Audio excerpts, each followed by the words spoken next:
drugs, alcohol, rave, harder, techno, bass, sex, drugs, alcohol, rave, harder, techno, bass, sex, drugs, alcohol, rave, harder, techno, bass, sex, drugs, alcohol, rave, harder, techno, bass, sex, drugs, alcohol, rave, harder, techno, bass, sex, drugs, alcohol. Hello. आज हम लोग देखेंगे HTML uniform resource locators. देखो, इसका मतलब क्या होता है। अब इसे शॉर्टकट में URL कहते हैं, जिसका नाम आपने ऑलरेडी सुना होगा, बट इसका नाम नहीं सुना। क्यों? क्योंकि आपको फुल फॉर्म नहीं याद है। समझ में आ रहा है? फुल फॉर्म याद करो जाके।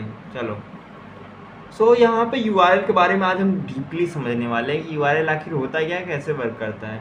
लिंक भेजते हो ना बहुत, उसी लिंक के बारे में जानेंगे।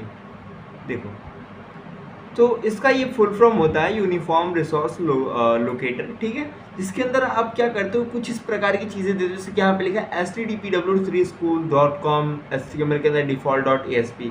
इसमें अब हर एक चीज़ों का मतलब समझने वाले कैसे ये वर्क करता है, ठीक है। देखो, अब जैसे कि इसमें सबसे पहला जो पार्ट होता है ये स्कीमा को दर्शाता है। स्कीमा मतलब किस प्रकार का आप चीज़ों को भेज रहे हो। जैसे कि एग्जांपल यहाँ पे समझो, स्कीमा का मतलब क्या है। Identify the type of internet service, यानी कि जो आप सर्विस इस्तेमाल कर रहे हो वो किस टाइप का होगा, सिक्योर होगा, अनसिक्योर होगा, फिर किस प्रकार का होगा। जैसे कि एग्जांपल में HTTP और HTTPS सबसे कॉमन होता है। उसी प्रकार से उसके बाद ये जो आता है इसे कहते हैं प्रीफिक्स। प्रीफिक्स का मतलब क्या होता है, define a domain. Prefix default, जैसे कि HTTP के पहले कुछ लोग लगाते हैं www. या फिर कुछ और डोमेन हो सकता है। देखो, डोमेन बहुत सारे होते हैं, डोमेन के बारे में हम डीपली डिस्कस करेंगे आगे वाली वीडियो में, ठीक है। आप समझेंगे डोमेन क्या होता है शॉर्टली एक तरीके से। तो डोमेन क्या होता है, define the internet domain name like w3school.com। अब देखो, डोमेन सबका अलग अलग है। जैसे मान लो मेरी वेबसाइट है क्या है, amsarportfolio.netlify.app, ठीक है। सरकारी रिजल्ट है क्या है, सरकारी रिजल्ट.com। गूगल का क्या है, google.com, ठीक है। ऐसे तमाम डोमेन्स होते हैं। उसके बाद आता है आपका नेक्स्ट पोर्ट। क्या आता है, पोर्ट नंबर। अब ये हिडन होता है, सबको नहीं दिखता है। ये केवल वेब सर्वर जब आप स्टार्ट करते हो, यानी कि जो डेवलपर होता है केवल उसी को दिखता है। अब उसमें क्या आता है, पोर्ट में define a port number at the host. Default HTTP का पोर्ट नंबर क्या होता है, 80 होता है, ठीक है। चलो, उसी प्रकार से नेक्स्ट आता है पाथ। अब पाथ का मतलब जैसे कि यहाँ पे लिखा हुआ था ना HTML, तो HTML क्या था, इसका पाथ था। पाथ का मतलब एक लोकेशन कह लो, एक तरीके से रूट डायरेक्टरी कर लो, ठीक है। उसके बाद नेक्स्ट आता है फाइल का नाम, यानी कि किससे आपको गेट करना था। यहाँ पे लिखा है ना, define the name of document और रिसोर्स, जैसे कि यहाँ पे आप देख सकते हो। इसी प्रकार से अगर मान लो मैं किसी और को क्लिक करूँ, कोई और चीज़ खोलूँ, तो वो पर्टिकुलर उसी स्थान पे डायरेक्ट कर देगा। ये सारी चीज़ें होती हैं। अब देखो, कुछ कॉमन URL स्कीमाज होती हैं, जैसे कि HTTP, HTTPS, FTP and file.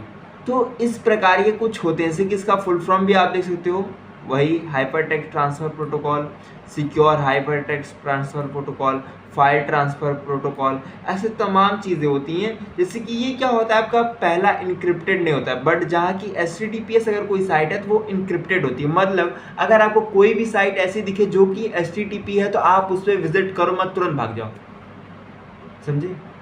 लेकिन अगर कोई साइट आपको दिखे HTTPS, मतलब भैया गजब है, इस पे रुक सकता है तू, ठीक है। चलो, अब इनकोडिंग के बारे में मैंने ऑलरेडी प्रीवियस वीडियो में बता दिया था, फिर भी एक बार आप इसको देख सकते हो पॉज करके वीडियो को, ठीक है। इनकोडिंग वगैरह क्या होती है।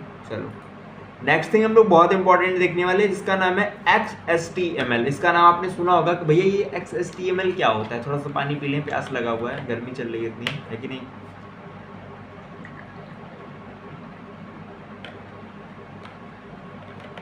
पानी गिरा दिया। देखो, HTML वर्ड्स यानी कि XHTML। अब जैसे कि आपको लग रहा है X का मतलब क्या है, XML नाम सुना है। देखो, XML क्या है ना, HTML का चचेरा भाई है।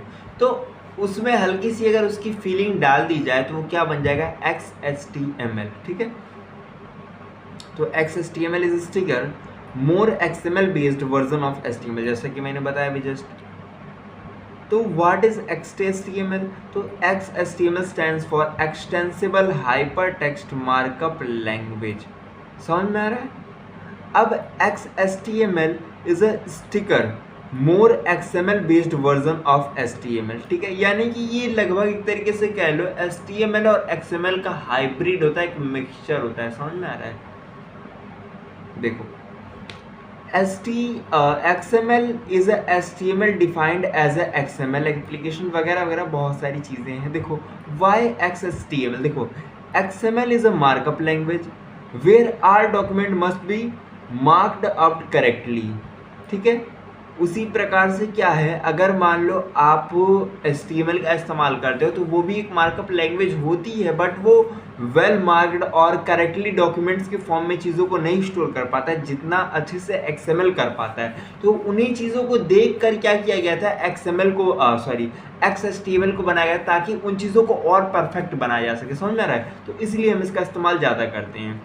आप इसको और डिटेल में यहाँ पे पढ़ सकते हो इजिली, ठीक है।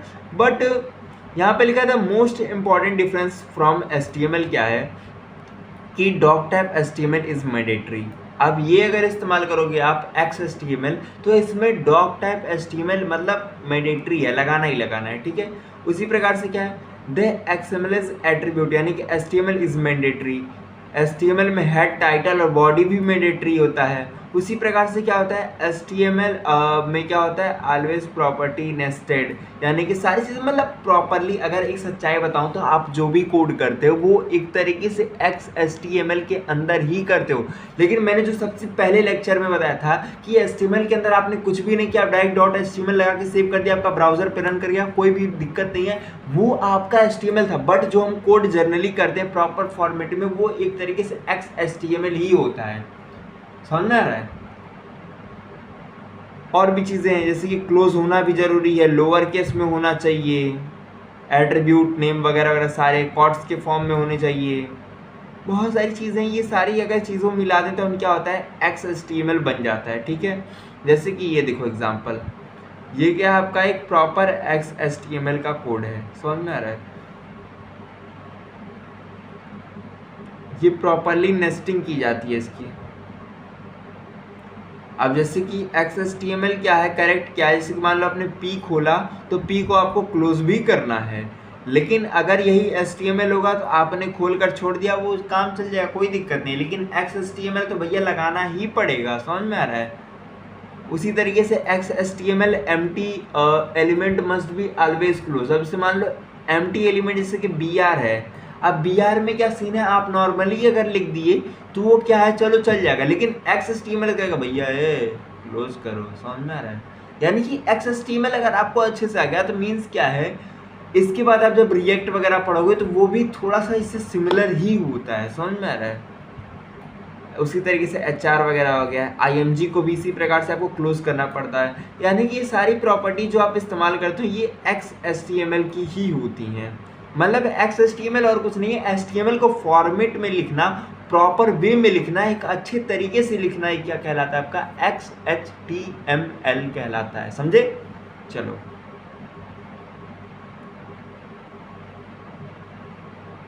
तो ये सारी चीज़ें हैं, ठीक है।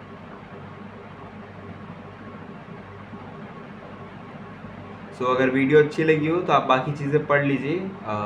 बाकी मिलते हैं नेक्स्ट वीडियो में। नेक्स्ट वीडियो में बहुत धमाकेदार चीज़ पढ़ना है जिसका नाम है फॉर्म्स, यानी कि आप फॉर्म्स कैसे बना सकते हो। समझ में आ रहा है? कैसे भी दुनिया भर के जितने फॉर्म वगैरह आप फिलअप करते हो वो क्या आखिर कैसे बनता है, किस प्रकार की चीज़ें चलती हैं, उनके बारे में हम डिस्कस करेंगे। तब तक के लिए चैनल पे बने रहिए, सब्सक्राइब करिए। चलते मिलते हैं।